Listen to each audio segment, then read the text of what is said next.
After a climatic crisis, it's very easy to imagine now something like a titanic volcanic explosion in Indonesia that blotted out the sun, that altered the whole climate against us. It's thought that the species went down to about 5,000. In fact, in other words, before they decided to make the migration north, find somewhere cooler, abandon the savannah for which our bodies are designed. We were 5,000 casualties short of going the way that 98.9% of every species ever found to be present on this earth has already gone into extinction. I'll say it again. Effectively 99% of every species ever on earth has already become extinct, and merely us. Some design, some father, some caring God, some designing supervisor. There is no recourse to a dictatorial authority in this. It's very lucky that we're here. The randomness in that case worked in our favor. Francis Collins, the Christian genome scientist, thinks we've been here maybe 100,000 years. Richard Dawkins thinks maybe 250,000. I'll take 100,000 years. For 98,000 of those years, if you're a Christian, you have to believe heaven watched with folded arms. Most people died of climatic crises in Africa, or just watched their children die as soon as they were born, or saw them perhaps struggle for a few years. Life expectancy maybe 25. People dying of their teeth, of revolting deficiency diseases, misery, struggle, famine, turf wars over women, turf wars over territory, terror at any supernatural seeming event, an earthquake, a comet, everything a nightmare, a mystery, no germ theory of disease, fear, trembling. For 98,000 years, heaven watches that, not caring, and then says, 2,000 years ago, it's time to intervene. Why don't we give God a son and murder him cruelly in an illiterate part of the Middle East? That ought to solve it. That's what you have to believe to be a Christian. Well, I invite you to believe it. But I can't envy you. The sheer strenuousness, the unbelievable contempt for evidence, the fantastic indifference to everything that humanity has actually succeeded in finding out about itself and its cosmos and its species, that you need to keep this little cult alive.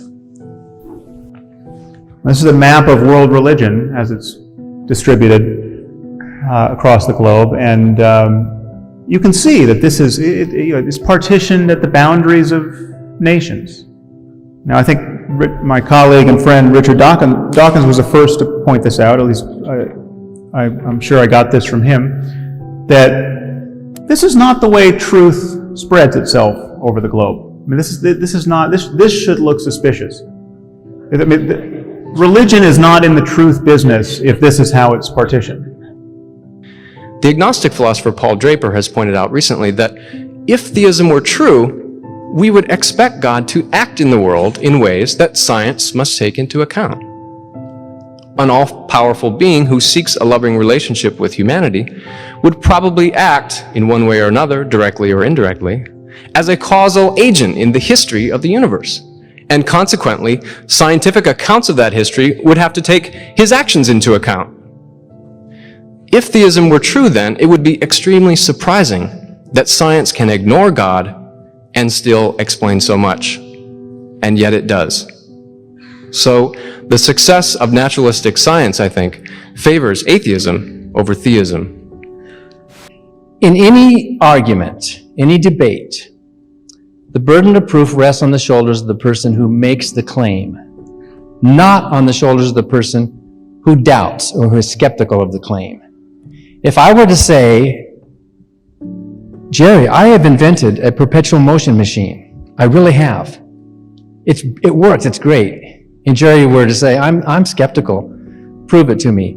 Can I just fold my arms and say, no, prove that I haven't? Is that the way to do a debate? Jerry and I both agree that there's a natural world, but he's making an additional claim above and beyond what we both agree with. He has the burden of proof. If I were to say leprechauns exist, and most of you would doubt it. I'm sure you doubt that leprechauns exist, but there's evidence for leprechauns. There really is. Have you ever eaten a box of Lucky Charms? There's evidence. I mean, people can draw them and describe them. But those of us who doubt leprechauns, are we responsible for disproving the existence of leprechauns? Can't we, as skeptics, simply say, I'm not going to believe that until you make your case? Atheists don't claim that God has been disproved, although you can disprove God in some ways. Basically, atheists claim that God has been unproved. Atheism is not a belief. Atheism is not a claim. Atheism is not a moral philosophy. Atheism is not some system. Atheism is simply the absence of theism. Okay, a primal cause is just a word. It's a philosophical word. In fact, it kind of begs the question because it assumes when you use that word primal that there was a first. So if you're asking that question, you're asking a loaded question. You're almost asking a theological question or a metaphysical question. What the questions scientists do ask is, was our current Big Bang of the current observable universe, was that caused or not? Was there something preceding that? Many or most cosmologists today are putting forth the hypothesis of the multiverse. Not that the multiverse caused, but that the multiverse allows for the numbers to be large enough for the likelihood of life-friendly universes to be high enough to allow observers like us to be there. So let's ask it this way. Jerry has a hypothesis over here. Scientists have a hypothesis over here, the multiverse, let's say, or there's other hypotheses, string theory or whatever, and they are not proved yet. Neither is Jerry's hypothesis proved. These hypotheses naturally emerge from the mathematics of chaotic inflation. They can be modeled mathematically. They don't break the laws of nature. They can be coherently defined in some way. Their properties can be defined.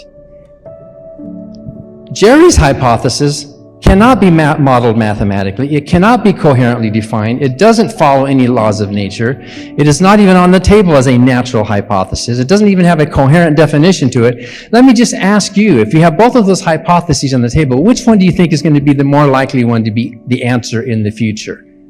A naturalistic one that you can understand, that you can define, that's coherent, that can be modeled mathematically, or one that has none of that? So you're asking us to jump out of science, is what you're asking us to do. The multiverse might not be true, but right now you have to agree that most cosmologists are putting that forth as a viable scientific hypothesis, which can be testable and falsifiable, while yours cannot.